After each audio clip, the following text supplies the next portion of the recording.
السلام عليكم ورحمة الله وبركاته. maanta waxaan baran doonaa sida loo sameeyo Gmail-ka.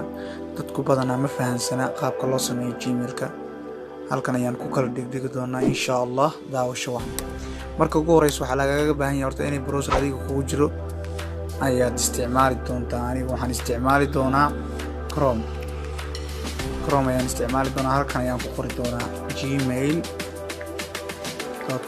waa ka uu soo qoray waad u jeedaa.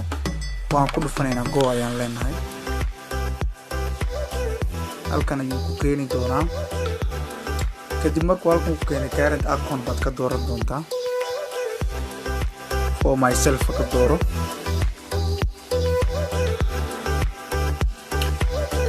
first name magaca koowaad waxaad ku qoro.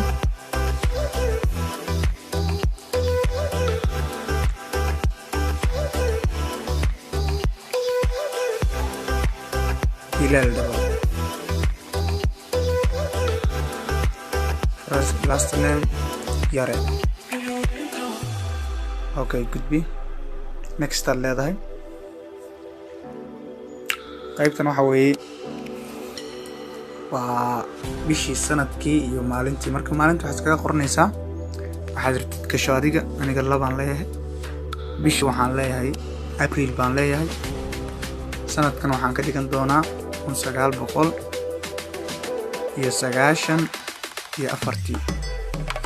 waayo daada inay weynaataa fiican. daada hadday ka yartahay 18 Gmail-ka si automatic ayay kaaga bixin doonaa.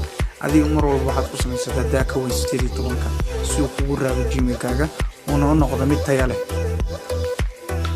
okay, qaybtan kale waa qofku waxa nooca tahay ma rag ma dumar, female ma dumar, male ma rag iyo address wixii kale kulli rag baan leeyahay aniga. qofkii dumar ama female ku qorto next day. kadib halkan ayuu ku keenayaa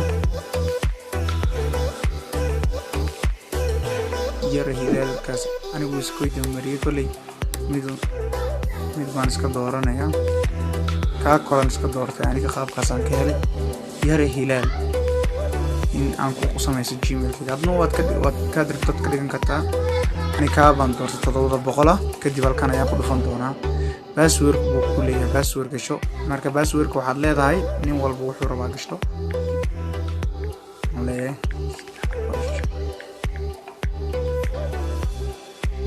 halkan ikeen 9 baad leedahay. kadib waxaad leedahay markaad password-ka qaybta koowaad password-ki mar labaad ku celi qaybta hoose next day. uu diiday. waa password-kana dan gelinaa.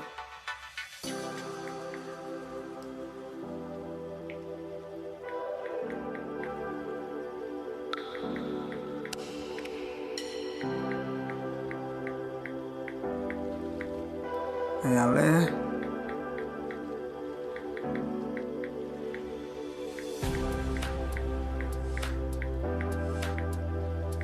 go ayaan leeyahay. hadda markaan uu ogolaaday Hilaal Yare caadi buu samaystay. markuu saan qaybtan u yimaado next aad sii leedahay adiga.